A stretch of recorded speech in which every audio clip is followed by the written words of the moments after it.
South Africa, we are gripped in a drought. The water crisis is here. Day zero is looming, and we're talking to Tara about what we can do to prepare for it.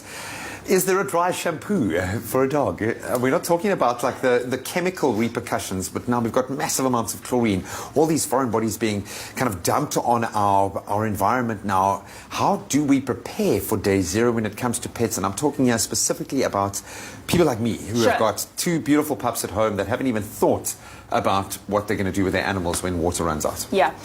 You mentioned dry shampoo. Of course you can use that. There are organic shampoos for pets these days, so the options are there. But you obviously don't want to use excessive amounts of these products on dogs. They've got their natural oils. So I would say, use a small bucket of water.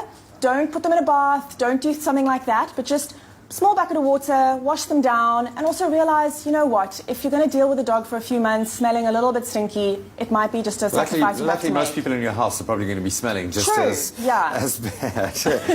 Hygiene becomes vitally important at this time. Is that something that you found, especially now working on farms and those sorts of issues?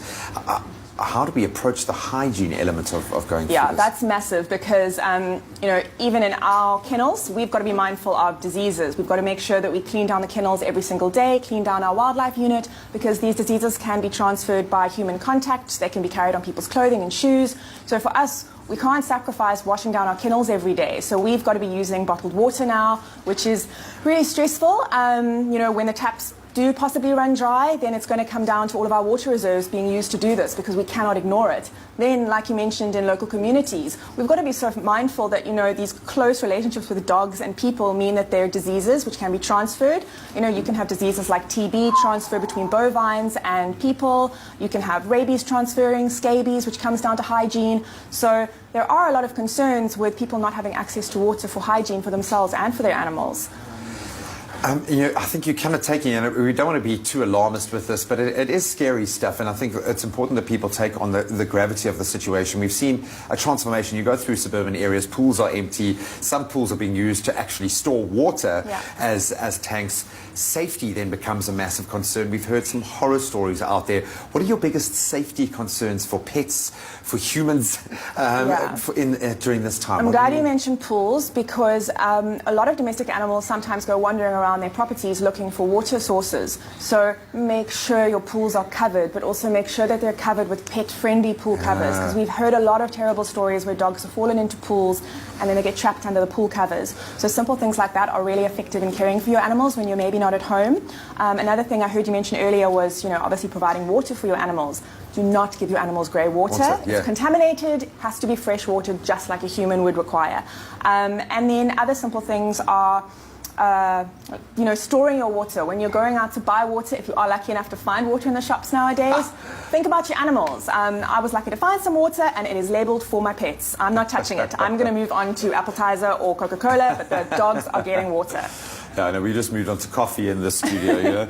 Awesome stuff. We're going to hone in really again on how we can support you and corporates, how they can support what you're doing, because it really does seem that you're a gateway to communities here as well. So it's not just helping animals, it's helping humans as well. One last segment to get through. If you've got any questions, 021-4309-881. Well, we're back for round 2 of our fitness as Daniel Wessels is about to take us through another full body workout. I struggled with the abs earlier, so today what are you going to focus on for part 2? Okay, part 2 is basically posture, alignment, balancing yourself. Nowadays we tend to kind of hunch over on our cell phones, sitting at a desk for a lot of hours and you hunched over. All those muscles are spasming into place. So how do we get you from that position into a nice upright walking posture? So we're just going to take a seat. Okay. Okay, you can normally do this against a wall. I'm going to use Zoe's lovely back here to do this. And you're just going to hold this position. Okay. You're going to hold it for about a minute. Okay. After a minute, you're really just squeezing your back muscles together, and then you're going to shoulder press just straight up against the wall, all the way down for 10 reps, nice and slow, and squeeze. Okay, this for about 10 reps, and then it's amazing stop. What it does to your back. Yeah, you can really feel it working just straight away.